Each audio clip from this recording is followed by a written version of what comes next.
Hello student, Shri coaching classes में आपका स्वागत है। आज इस वीडियो में हम पढ़ने वाले हैं क्लास 12 का चैप्टर 15 और पार्ट 7। इस वीडियो में आज हम पढ़ेंगे बच्चों समविभव बिंदु, न्यूक्लिक अम्ल और उसके प्रकारों को, और साथ में जानेंगे न्यूक्लिक अम्ल के कार्यों के बारे में। ठीक है, तो चलिए शुरू करते हैं आज के वीडियो से। पहला प्रश्न है हमारा इसमें, समविभव बिंदु किसे कहते हैं। तो देखिए, समविभव बिंदु उसके नाम से समझ में आ रहा, सम माना बराबर, विभव माना उसका विभव, बराबर हो जाता है विभव या समान हो जाता है विभव। तो समविभव बिंदु विलयन का पीएच होता है या वह पीएच होता है जिस पर एमिनो अम्ल के, मतलब ये एमिनो अम्ल से संबंधित टॉपिक था जो रह गया था, अपने यहाँ पर कवर कर रहे हैं इसको। तो विलयन का वह पीएच है, ये है जो एमिनो अम्ल के जलीय विलयन में विद्युत धारा प्रवाहित करते हैं। हमारे पास एमिनो अम्ल का जलीय विलयन है, मतलब जल में एमिनो अम्ल घुले हुए हैं, उसमें हमने इलेक्ट्रोड लगाकर विद्युत धारा प्रवाहित की, तो क्या होता है, किसी भी इलेक्ट्रोड की ओर अभिगमन नहीं होता है। ठीक, तो जो विलयन का पीएच होता है, जिस पर ऐसा पीएच होता है ये, जिसमें विद्युत धारा प्रवाहित करते हैं, तो कोई भी तरफ इलेक्ट्रॉन का अभिगमन नहीं होता है। इसे हम क्या कहते हैं, समविभव बिंदु कहते हैं, क्योंकि यहाँ पर विभव समान हो जाता है, और जब विभव समान हो जाता है तो किसी भी तरफ जो है इलेक्ट्रोड या धारा नहीं बहती है। ठीक, तो ये नॉर्मली प्रश्न था। इसके बाद हमारा नेक्स्ट प्रश्न आता है, जो हमारा महत्वपूर्ण टॉपिक है आज का, न्यूक्लिक अम्ल। न्यूक्लिक अम्ल किसे कहते हैं और कितने प्रकार के होते हैं। तो बच्चों, न्यूक्लिक अम्ल आप बायोलॉजी में पढ़ चुके होंगे या पढ़ेंगे। न्यूक्लिक अम्ल बायोलॉजी का टॉपिक है, ये हमारा जैव रसायन केमिस्ट्री है, बायोकेमिस्ट्री जिसको बोलते हैं। तो इसमें भी हम न्यूक्लिक अम्ल के बारे में जानेंगे। न्यूक्लिक अम्ल हमारे बच्चों कोशिका में पाए जाते हैं। आपको पता होगा कि हमारा शरीर जो है कोशिकाओं से ही मिलकर बना है। हमारे शरीर की इकाई क्या है, कोशिका ही है। तो कोशिका में क्या होते हैं, डीएनए पाए जाते हैं। ठीक है, या ये कहें न्यूक्लिक अम्ल पाए जाते हैं, डीएनए और आरएनए तो इसके प्रकार होंगे। ठीक, तो कोशिका में पाए जाने वाले अम्ल को न्यूक्लिक अम्ल कहते हैं। तो सिंपली एक लाइन में परिभाषा होगी कि न्यूक्लिक अम्ल किससे कहते हैं, तो कोशिका में पाए जाने वाले अम्ल को ही क्या कहते हैं, न्यूक्लिक अम्ल कहते हैं। जिसकी संरचनात्मक इकाई, मतलब न्यूक्लिक अम्ल किससे मिलकर बने हैं, उस इकाई का नाम है न्यूक्लियोटाइड। ये बच्चों आपको याद रखना है, विकल्प बन सकता है कि न्यूक्लियोटाइड किसकी संरचनात्मक इकाई है, तो न्यूक्लिक अम्ल की, या न्यूक्लिक अम्ल की संरचनात्मक इकाई क्या है, तो आपको बताना है न्यूक्लियोटाइड। ठीक, ये चीज़ आपको यहाँ पर अच्छे से याद रखना है। बच्चों यहाँ पर जो है न्यूक्लियोटाइड तो हो गई किसकी, न्यूक्लिक अम्ल की संरचनात्मक इकाई, लेकिन न्यूक्लियोटाइड किससे मिलकर बने हैं, ये अगर आपको पता करना है तो यहाँ पे हम बता दें आपको कि न्यूक्लियोटाइड भी जो है वो किससे मिलकर बने हैं, वो बने हैं न्यूक्लियो, इस प्रकार से हम यहाँ पे आपको लिख के बता दे रहे हैं, तो आप ये भी याद रख सकते हैं। न्यूक्लियोटाइड जो है वो न्यूक्लियोसाइड, ठीक, न्यूक्लियोसाइड, और साथ में इसमें अगर हम न्यूक्लियोसाइड में फास्फेट समूह जोड़ दें, क्या जोड़ दें, फास्फेट समूह को जोड़ दें, तो हमारा ये क्या बन जाता है, न्यूक्लियोटाइड बन जाता है। तो इस प्रकार से न्यूक्लियोटाइड प्लस फास्फेट मिलकर क्या बनता है, न्यूक्लियोटाइड बनता है। और अगर हम बात करें कि न्यूक्लियोसाइड किससे मिलकर बना होता है, इसमें ये न्यूक्लियोसाइड बच्चों, तो न्यूक्लियोसाइड भी आपका जो है वो है नाइट्रोजन क्षारक। जो नाइट्रोजन क्षारक हम इसी में अभी पढ़ने वाले हैं, नाइट्रोजन क्षारक से मिलकर बना होता है। और साथ में इसमें बच्चों पेंटोस शर्करा जो होती है, वो पेंटोस शर्करा इसमें जुड़ी रहती है। तो नाइट्रोजन क्षारक और पेंटोस शर्करा से मिलकर न्यूक्लियोसाइड बनता है, और न्यूक्लियोसाइड और फास्फेट समूह मिलकर क्या बना लेते हैं, न्यूक्लियोटाइड बना लेते हैं। ये आपको यहाँ पर याद रखना है। ठीक, अब इसके बाद बच्चों हम आगे बढ़ते हैं। यह जो है प्रत्येक कोशिका के नाभिक में पाए जाते हैं, नाभिक आपको याद रखना है, और इन्हें पॉलीन्यूक्लियोटाइड भी कहते हैं, क्योंकि बच्चे बहुत सारे न्यूक्लियोटाइड से मिलकर बने होते हैं, इसलिए इनको क्या कहते हैं, डीएनए न्यूक्लिक अम्ल को पॉलीन्यूक्लियोटाइड कहते हैं। न्यूक्लियोटाइड का निर्माण किस किस से होता है, तो अभी हमने आपको बताया बच्चों, न्यूक्लियोटाइड का जो निर्माण है वह नाइट्रोजन क्षारक, पेंटोस शर्करा और फास्फेट समूह से होता है। यहाँ पे आपको यही बता दें हम आपको कि जो नाइट्रोजन क्षारक और पेंटोस शर्करा है, ये दोनों मिलकर बनाते हैं न्यूक्लियोसाइड, और न्यूक्लियोसाइड और फास्फेट समूह मिलकर बनाते हैं न्यूक्लियोटाइड। तो इस प्रकार से इन दोनों चीज़ों से मिलकर क्या बन जाता है, हमारा न्यूक्लियोटाइड बन जाता है। न्यूक्लियोटाइड जो न्यूक्लिक अम्ल की संरचनात्मक इकाई है, जिससे मिलकर न्यूक्लिक अम्ल बना होता है। अब इसके बाद बच्चों हम बात करते हैं न्यूक्लिक अम्ल के प्रकारों की। तो न्यूक्लिक अम्ल बच्चों हमारे जो है दो प्रकार के होते हैं, उनमें से पहला है डीएनए और दूसरा है आरएनए। अब बच्चों बात करते हैं इसके, तो डीएनए का पूरा नाम क्या होता है। तो डीएनए का जो पूरा नाम है बच्चों, आपको यहाँ पर दिख रहा होगा डार्क लाइन में, तो डीएनए का पूरा नाम होता है deoxy ribose nucleic acid. Acid मतलब बच्चों अम्ल होता है, तो यहाँ पर अम्ल भी आप लिख सकते हैं, ये आपको याद रखना है। इसमें अब शर्करा की बात करें तो इसमें कौन सी शर्करा पाई जाती है, तो डीएनए में डीऑक्सी राइबोज शर्करा पाई जाती है। और इसमें चार क्षारक जो कि नाइट्रोजनी क्षारक कहलाते हैं। अब नाइट्रोजनी क्षारक भी बच्चों दो प्रकार के होते हैं, में से एक होते हैं पिरीडीन और एक होते हैं पिरीमिडीन, एक होते हैं प्यूरिन और एक होते हैं पिरीमिडीन। ये जो आपके पिरीमिडीन है, ठीक। तो इस प्रकार से आपको यहाँ पर याद रखना है, एक होते हैं कौन कौन से, एक प्यूरिन होते हैं और एक पिरीमिडीन होते हैं, ये आपको यहाँ पर याद रखना है। पिरीमिडीन में बच्चों आपके 3 क्षारक आते हैं पिरीमिडीन में, और प्यूरिन में बच्चों 2 क्षारक आते हैं, जिनमें से कौन कौन से हैं प्यूरिन के अंतर्गत, ए और जी। ए का नाम है एडेनिन, जी का नाम है ग्वानिन। और इसके बाद बच्चों हमारे जो पिरीमिडीन जो क्षारक है, नाइट्रोजनी क्षारक पिरीमिडीन, इसके अंतर्गत हमारे 3 क्षारक आते हैं, जिनमें से एक आपका यूरिसिल, इसके बाद आपका एक आता है थाइमिन और एक आता है साइटोसिन UTC। इस प्रकार से आपको याद रखना है, विकल्प में आ सकते हैं। तो यहाँ पे इसमें 4 क्षारक होते हैं डीएनए में, AGTC, ठीक। और ये बच्चों 2 सूत्रों का बना होता है, और ये कहाँ पाया जाता है, क्रोमोसोम में पाया जाता है, ठीक। क्रोमोसोम जो है गुणसूत्र को बोलते हैं, और 2 सूत्रों का बना होता है। इसकी संरचना बच्चों आप बड़ी क्लास में या 12th क्लास में ही बायोलॉजी में पढ़ेंगे, यहाँ पे ज़्यादा नहीं आता, 2 नंबर में आता, तो आपको बस थोड़ी बेसिक जानकारी के लिए यहाँ बता रहे हैं। तो डीएनए की संरचना कुछ इस प्रकार से बच्चों होती है। यहाँ पर इस प्रकार से दोहरे सूत्र होते हैं, दोहरे जो है धागे की संरचनाएँ होती हैं, 2 धागों से मिलकर बना होता है और क्रोमोसोम में पाया जाता है, ठीक। अब इसके बाद बच्चों हम बात करते हैं RNA की।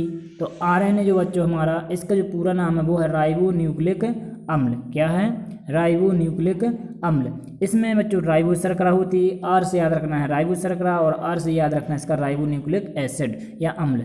इसमें भी बच्चों 4 क्षारक होते हैं, लेकिन इसमें खास चीज़ ये है कि उसमें डीएनए में थाइमिन जो था, उसमें थाइमिन की जगह पे यहाँ पर कौन सा होता है, यूरिसिल आ जाता है। तो AGUC आपको याद रखना है। यह एक सूत्र का बना होता है और नाभिक और कोश का द्रव दोनों जगह पाया जाता है, ठीक। ये हमारा RNA है। अब RNA जो है बच्चों कुछ पौधों में क्या होता है, RNA कुछ पौधों में, वायरस में जैविक पदार्थ के रूप में, और अन्य जीवधारियों में यह डीएनए के साथ में पाया जाता है। RNA जो है नाभिक, साइटोप्लाज्म एवं राइबोसोम की झिल्ली में पाया जाता है, ठीक है। RNA भी एक महाअणु होता है, लेकिन ये क्या होता है, डीएनए से छोटा होता है, ठीक। D से याद रखना है दादा बड़े होते हैं, RNA बच्चों छोटा है यहाँ पर, ठीक। दादा बड़े हैं और डीएनए बड़ा होता है। राइबोन्यूक्लिक अम्ल किसी कोशिका में कई रूपों में व कई प्रजातियों में पाया जाता है, ठीक। राइबोन्यूक्लिक अम्ल यानी RNA। प्रत्येक राइबोन्यूक्लिक अम्ल 3 चीज़ों से मिलकर बना होता है। एक इनमें से हमारी होती है पेंटोस शर्करा, एक होता है आपका जो प्यूरिन होते हैं 2 प्यूरिन, ठीक। प्यूरिन से मिलकर बना होता है, और फास्फेट समूह से मिलकर बना होता है, ठीक। ये इसके बनने की संरचना का वर्णन है। अब अगर ये बात करें प्रकारों की, तो RNA बच्चों जो है 3 प्रकार के होते हैं, rRNA, tRNA और mRNA। अब इनके नाम की बात करें तो बच्चों rRNA का जो पूरा नाम होता है वो होता है राइबोसोमल RNA।